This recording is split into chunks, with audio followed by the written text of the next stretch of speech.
y surgen mujeres con una fuerza enorme que comienzan a luchar, a pelear desde la palabra para ser tenidas en cuenta.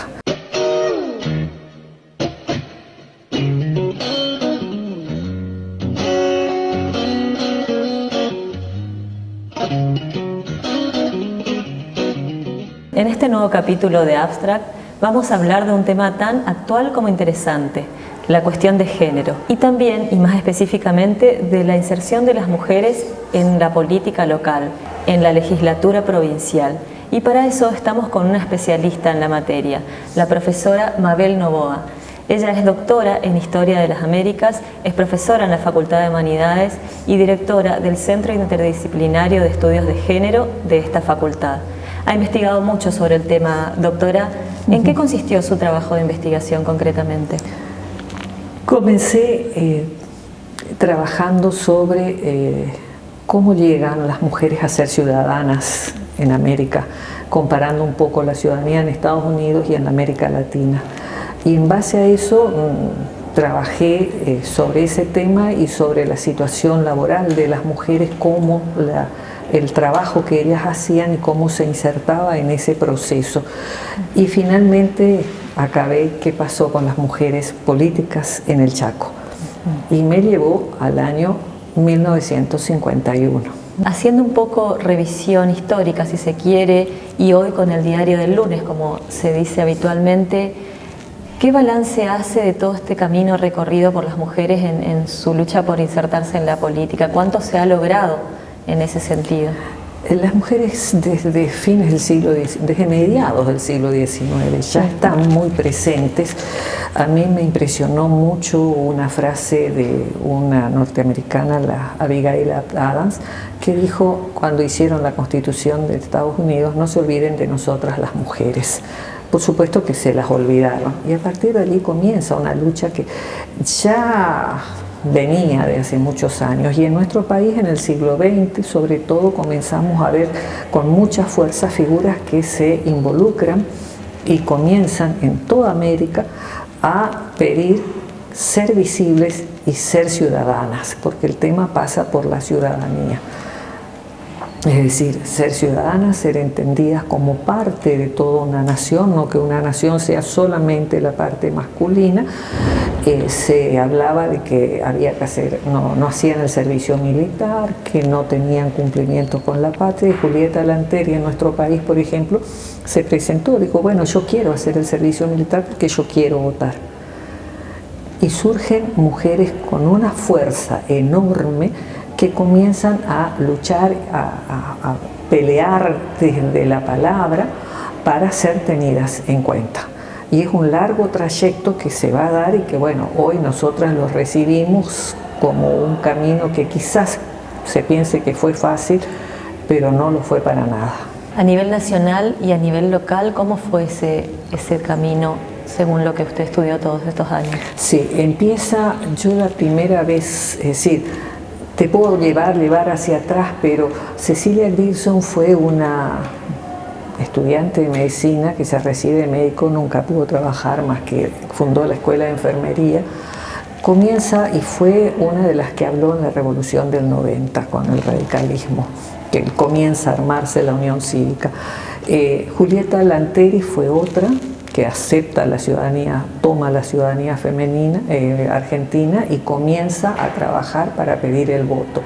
Es más, una vez tuvieron que dejarla votar porque ella se presentó y dijo: ahí en la ley no dice que las mujeres no podemos votar. Fíjense qué interesante, es decir, las mujeres, decía la ley que los hombres, es decir, que el ciudadano y los hombres, etcétera, pero en la masculinidad de la palabra estaban incluidas supuestamente las mujeres, no estaban sesgadas. Y comienzan desde el Partido Socialista, desde la Unión Cívica Radical, de todas estas mujeres comienzan a luchar y a pedir justamente ser ciudadanas, porque ser ciudadanas era lo que habilitaba al derecho al voto y al ser consideradas partes formales del Estado. Si no sos ciudadano, sos nadie. Lucha que luego se materializa o se concreta con la llegada y la posibilidad que tuvo Eva Duarte de Perón, Exacto. que es hoy recordada quizás como la madre del voto femenino, ¿no? Claro. ¿Fue tan así? Eva Duarte tiene la grandeza de haberse dado cuenta, haber tomado esa lucha, quizás incluso en su propia vida, el hecho de la marginación de ser mujer y de las diferencias de posibilidades, y se presenta a través de ella la ley de voto femenino, pero muchas veces nos olvidamos de todas las mujeres que anteriormente, e incluso en el famoso congreso feminista o de mujeres que se dio en 1910, ya se había propuesto la ley de voto femenino, pero el Congreso no lo aprobaba, y hubieron diputados varones que siguieron apoyando la ley de voto. La primera provincia que dio el voto femenino fue San Juan, para elecciones dentro de la provincia y municipales. Poco después lo saca, pero fue San Juan la primera provincia que tuvo el tema del voto femenino. Afortunadamente después Eva Duarte usa toda esa experiencia, ese bagaje, y en un momento en que en toda América Latina se estaba propiciando el voto femenino, Argentina entra en ese camino y es ella la que apoya, presenta al Congreso y va a ser aceptada la ley del voto femenino. ¿Cómo se traslada o se traduce eso a nivel local, puntualmente la provincia del Chaco? La provincia del Chaco comienza su estructuración como provincia perida desde hacía muchos años, la década del 50, 51 y 53 son las primeras elecciones, y en esa elección ya estaba presente el voto femenino. Chaco, que pasa a ser provincia presidente Perón, en su constitución es sumamente interesante que el artículo 33 de esa nueva constitución, que se estudió y desde el 19 o 16 de diciembre hasta el 22 fue el tiempo que trabajó la constituyente, es decir, estaba ya enviada con esas características, la mujer votaba, tenía 15 representantes políticos y 15 representantes gremiales, y había un doble voto que era el voto ciudadano político de toda la ciudadanía y un voto simultáneo de quienes formaban parte de las asociaciones gremiales, de los gremialistas, es decir, eran 2 cuartos oscuros, 2 urnas diferentes, y en esos 15 que tenían que presentar políticamente tenían que ser 7 mujeres y 8 hombres. En el gremialista no, iban todos hombres porque prácticamente no había mujeres integradas en el ámbito gremial. Creo que es una deuda que nos debe todavía, nos tiene el gremialismo a todas.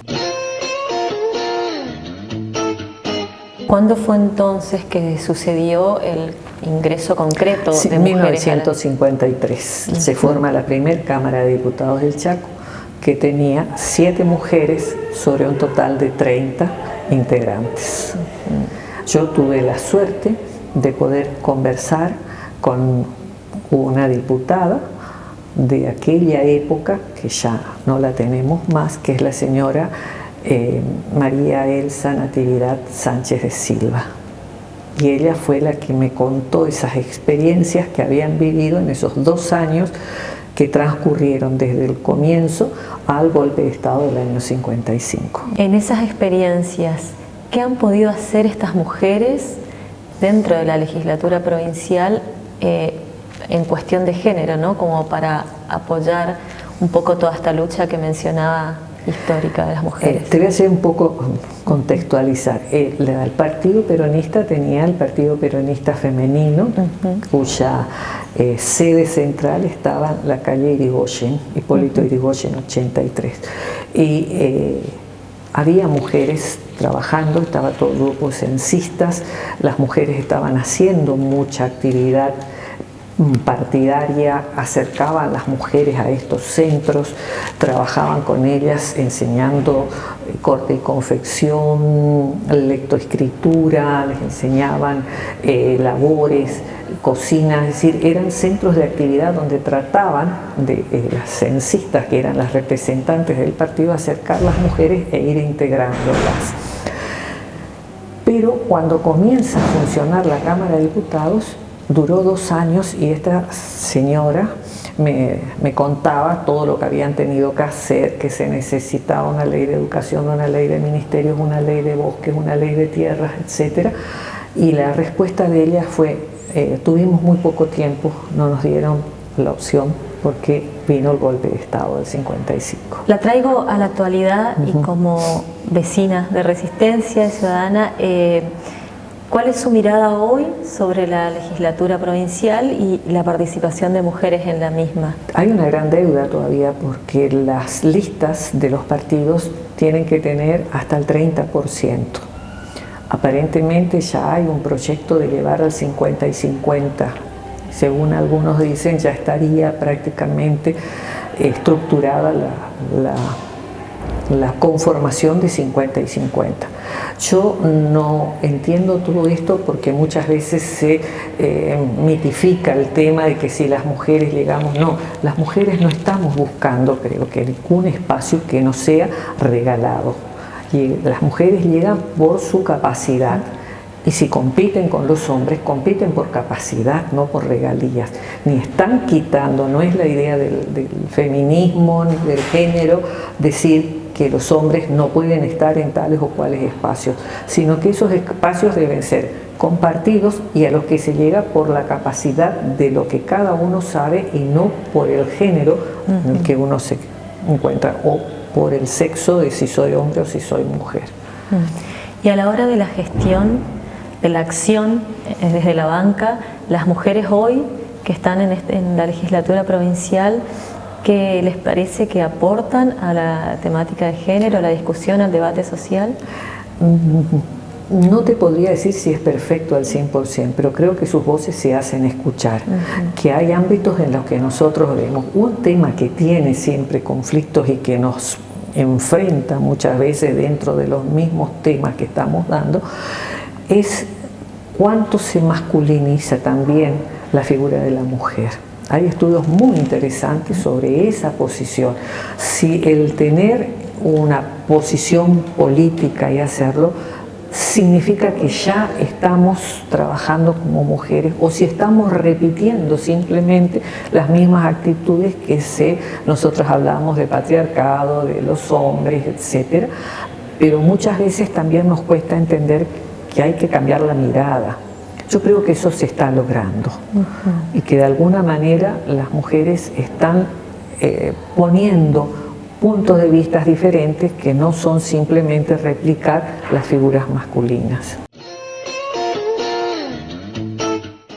Cambiar la mirada, decía, y cuánto tiene que ver en esto la formación, los estudios, ¿no? Y principalmente la formación académica, mundo del que egresó y al que pertenece, en este caso los estudios universitarios. En la currícula de la formación académica, ¿se incluyeron en la época en que usted se formó, se incluyeron temas relacionados a la política y las mujeres? No, yo estudié en épocas difíciles, de dictaduras y demás. Cuando estudié en España era la época del franquismo.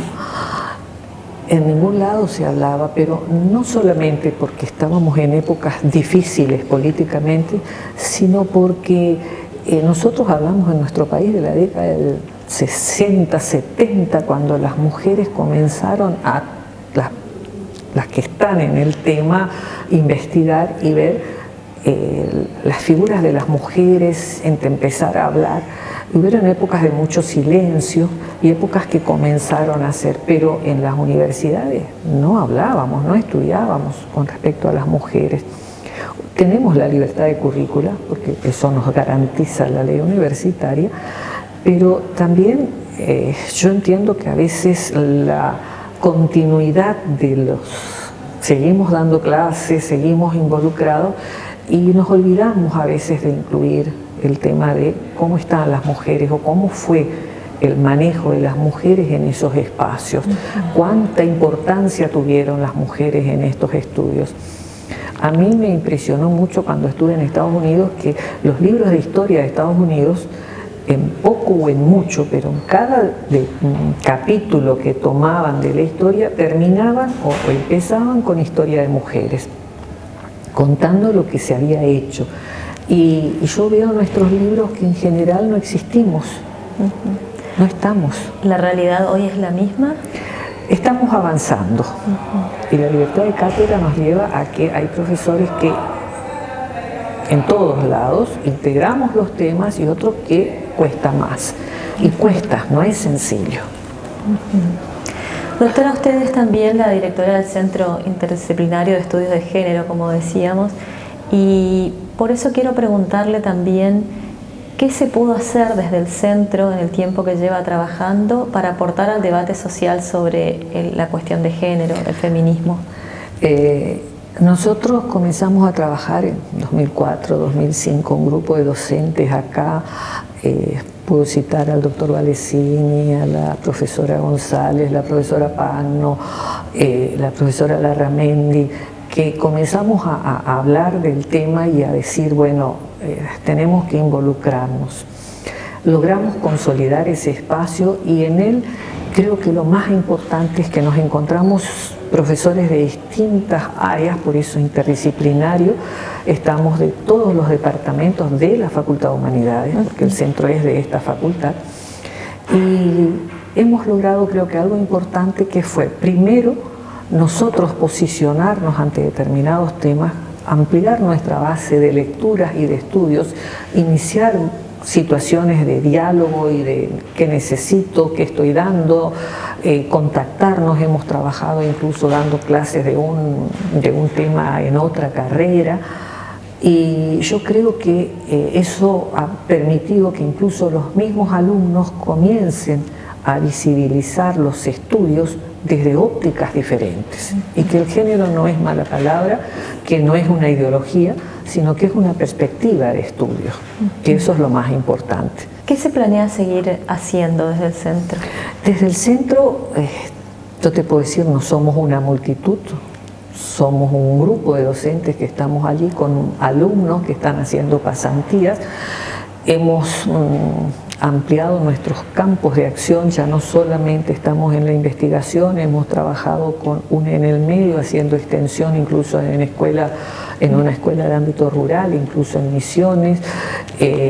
Hicimos jornadas de estudios de género, estamos trabajando con pasantías, se han dictado 3 diplomaturas en acuerdo con la provincia, y uno de los logros que yo creo que para mí es importante es haber logrado que la Universidad de La Plata nos permita replicar acá una especialización en estudios de género, en educación en género y sexualidades, y una formación de 2 años prácticamente muy consolidada con los docentes, y me parece que esos han sido algunos logros importantes que tenemos.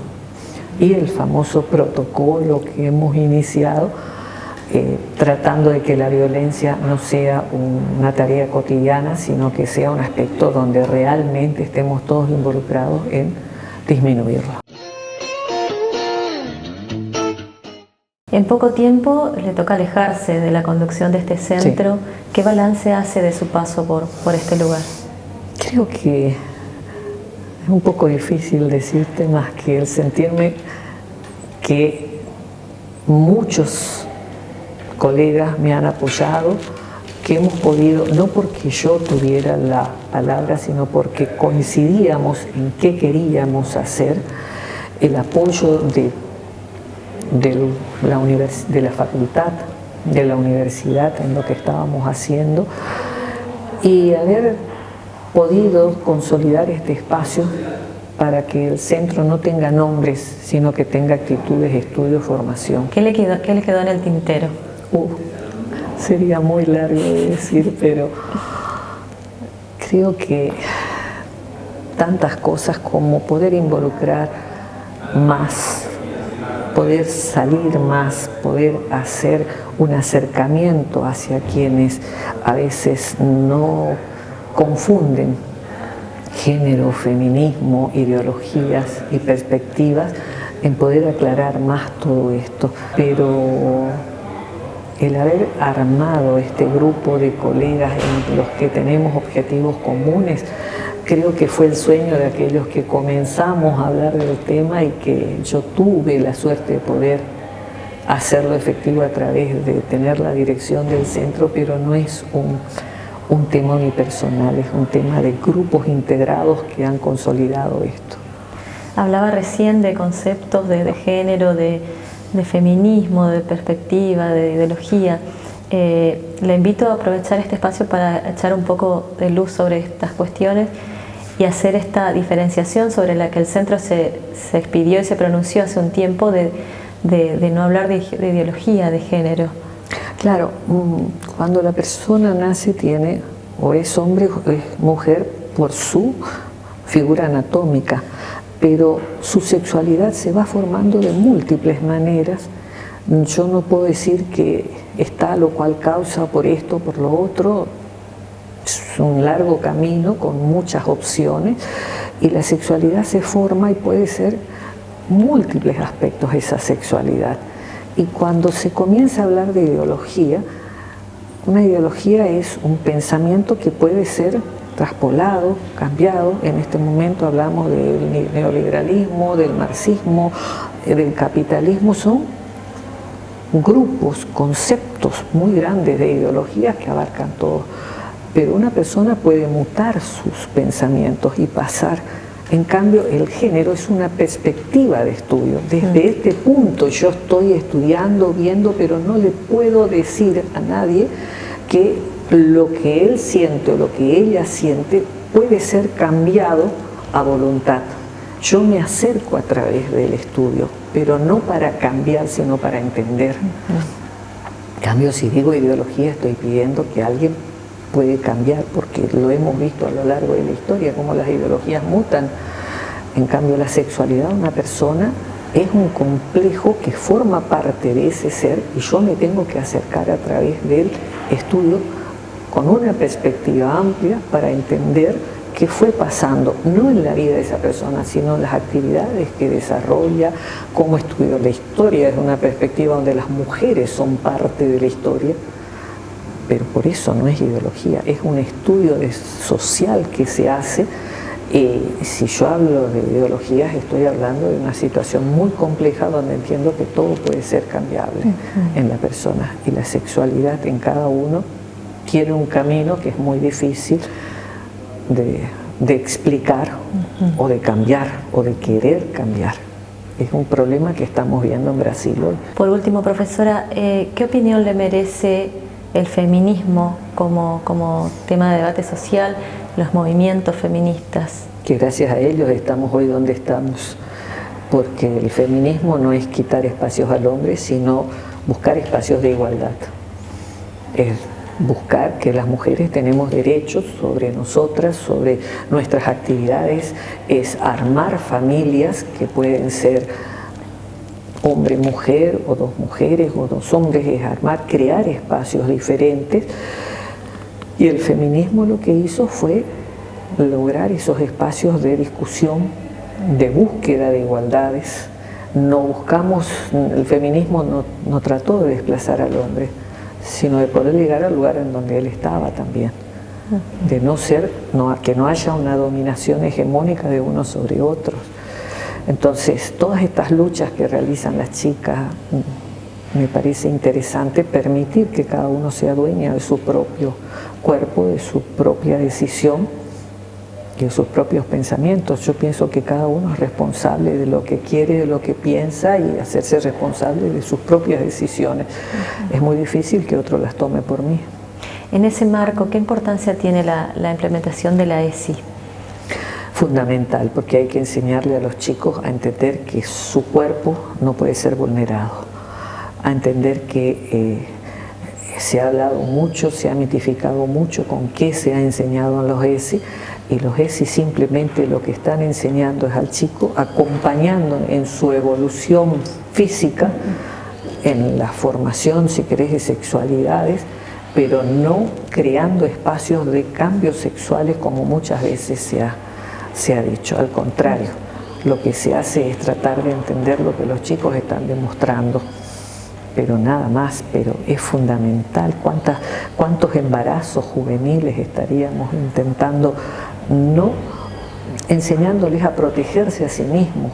¿Cómo llegar a esa iniciación sexual sin caer en un embarazo a los 11, 12 años? ¿Cómo evitar que sean violadas y que el secreto sea parte de ese gran drama? Los abusos que muchas veces son intrafamiliares, digamos. Por eso. Independientemente de sean varón o mujer. Exactamente, es indistinto. Entonces los ESI lo que en general hacen es fortalecer al chico o a la chica a entender que su cuerpo es un lugar que no puede ser en absoluto avasallado por nadie. Profesora, muchas gracias por su tiempo. No, gracias a ustedes por llegar a este espacio y por permitirnos hablar de lo que se está haciendo acá. La cuestión de género y experiencias concretas como la inserción de las mujeres en política y puntualmente en la legislatura de la provincia del Chaco. El tema de este nuevo capítulo de Abstract para el cual convocamos y charlamos con la doctora Mabel Novoa, profesora en Historia de América Latina y directora del Centro de Estudios de Género de la Facultad de Humanidades de la UNE.